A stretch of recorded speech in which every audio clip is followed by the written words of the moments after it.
So Dick Morris had a prediction. Do you remember Dick Morris's prediction? Here we go. An idiot who writes for Newsweek magazine actually said that there was a possible Obama landslide coming. My goodness. Well, on Friday, I looked at the real poll numbers by an organization that I can't name, but I trust it. Okay. Okay, that we all know that the best poll numbers are kept secret. We all know that. I think you can't name the poll organization. Screwed up. Can he tell us what the name of that secret organization is, so we know not to go there anymore for poll numbers? That would be nice if he did that for. Well, here's his other prediction. Another prediction. Romney will win this election by 5 to 10 points in the popular vote and will carry more than 300 electoral votes. But, Dick, what are you trying to say? We're going to win by a landslide. It will be the biggest surprise in recent American political history. Okay. But only to him. Okay. Okay, that's Dick Morris. Now we're going to go. Here's in fairness to Dick Morris, though, he was crunching a lot of those numbers, and so as part of the counting, he had to take his shoes off, and that's distracting for him, obviously. The only prediction Dick Morris ever made that came true was that he'd get an orgasm from sucking a hooker's toe. Here's Larry Kudlow. Here's our favorite financial analyst, Larry Kudlow. I'm now predicting a 330 electoral vote landslide. Yes, that's right. 330 electoral votes. Okay, that's Larry Kudlow, and now you wonder why the stock market crashed with guys like that. Although, in defense of Larry Kudlow, he did revise that from an earlier prediction that Romney would win 1,100 electoral votes. Yes, he did rein it in. Here's Rush Limbaugh on Monday.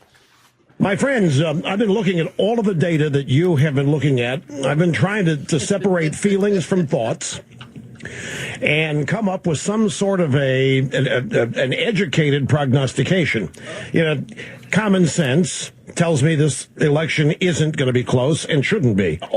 So all of his intellectual analysis told him that his audience wanted smoke blown up their ass. It really worked out then. It really makes you miss the real sage, thoughtful advice of Jimmy the Greek. He's got more to say. Rush had more to say. My thinking says Romney big. All of my feeling, all of his feeling is cheesecake. Is where my concern is. But my thoughts, my intellectual analysis of this, factoring everything I see plus the polling data, not even close. 300 plus electoral votes for Romney. Hey, as long as we're making stuff up, let's make it a landslide. They're just words. He's using that same math that Romney's budget plan used, I think. Well, also, but I think he was with that prediction. He was directly quoting Frankenstein, wasn't he? I can't even get over his mouth noises. I don't even know. Half the time what he's saying, his mouth noise is distracting me. He's reached the point where he is straining to speak. Sounds like my friends, an obese lizard. You know what? In the place, say it again, Frank. In the place that Rush goes to every night, Oxycontinland, Romney did win. I love how he goes, common sense tells me this election isn't going to be close and shouldn't be. Yeah, I mean, Obama, he's not even really the president. Not really. So after? By common sense, he means racism. Racism tells yes, common sense, that's right. That's a synonym in right-wing talk. So the day after, here's the day after Rush Limbaugh, okay? So he has to find he told his audience, big, it's going to go big. And here's what he says on Wednesday. Ask anybody, you can ask my brother. I had people asking me Monday and Tuesday, please tell me we're going to win this big, please. And I didn't. I never privately told anybody I thought we were going to win this big. Okay, wait a minute. I got a tape from Monday saying... All of my thinking says Romney big, not even close. Okay, but did you see what he did there?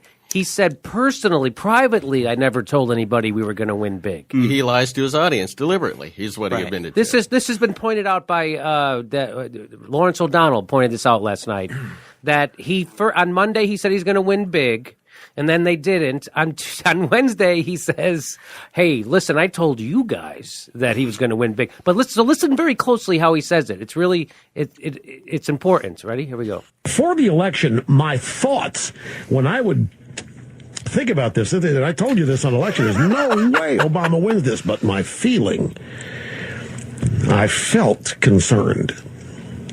You can ask anybody. You can ask my brother. I had people. Let's ask his brother. Yeah. Can we ask his maid? Yeah, She's the one I think. She gets the inside track on that. does his brother have worse mouth noises? Does he sound like Winston Churchill? We will flat you on the day and the ocean and This is pretty. I mean, what Rush is basically saying is that anyone who I trust, I told the truth. yes. You idiots who listen to my show, I told something. It's your own fault. He literally just did. I mean, it's like to me, I can't overstate. Like, this should be colossal. This should end his career or his. If you're an audience member and you're going, oh, so Rush tells us bullshit, but he tells the truth to people behind closed doors. So I guess I'll keep listening, and then I'll just whatever he says, the opposite, I'll just believe. Well, how does he keep an audience after something like this? Is my question. Well, because his audience want to be treated like children, and he knows that. Yes. He treats them like children. Yes. He protects them from the truth. Yeah, that's what he's doing. I should have smelled a rat when he said he was analyzing the facts and using intellect. Red flag there. I knew that was. All right, so let's move on. So that was how that literally happened. I can't overstate how crazy that is. Now, Laura Ingraham was talking with Ann Coulter. And oh, wow. Oh, boy. But, I'd love to be a fly on the wall for that conversation because flies have a very short lifespan.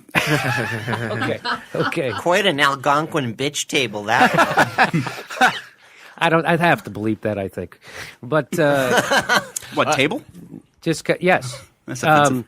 Laura here's Laura Ingraham talking to Ann Coulter, and Ann Coulter not taking it well. First of all, she invents another reality. Here, you'll hear it. I'm pretty pessimistic about the country. I think, despite what you said being true, I think Romney. First of all, if Ann Coulter's pessimistic about America, that can only be good news for America. Okay. America. Despite what you said being true, I think Romney ran just on his own force of will a magnificent campaign. I think he was the perfect. Are you kidding? Yeah, he ran the perfect campaign, especially if you hate winning. Force of will. The personality of Mitt Romney couldn't push a piece of paper across the floor. A humiliating defeat in a year that should have been a gimme was magnificent. Yes, according to Ann Coulter. Okay, she has more to say. Hang on. Candidate. So Laura Ingraham can't believe her. You think he ran a magnificent campaign? Yeah. On what basis are you saying that? He got his clock cleaned. How did he run a magnificent campaign, Ann? I can't believe Ann Coulter, who is a truth teller on issues from the economy to social issues to racial demagoguery, is saying that Romney ran a magnificent campaign with Eric Fernstrom and Stu Stevens at the helm. How could you possibly conclude that?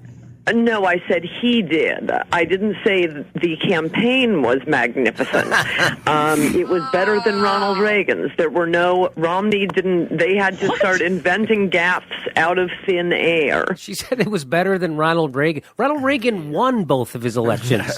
That would be a bit, she's really missing a major part of this. Well, You're supposed to win at the end part. Yeah, it's better than Reagan's except for outcomes. Except, what did you say, Frank?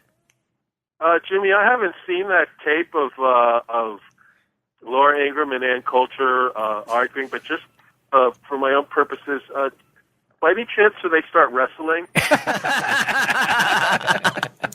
So you think they are hot? Yeah, he was a great candidate. Romney was. He won 48% of the vote, and nobody even liked him.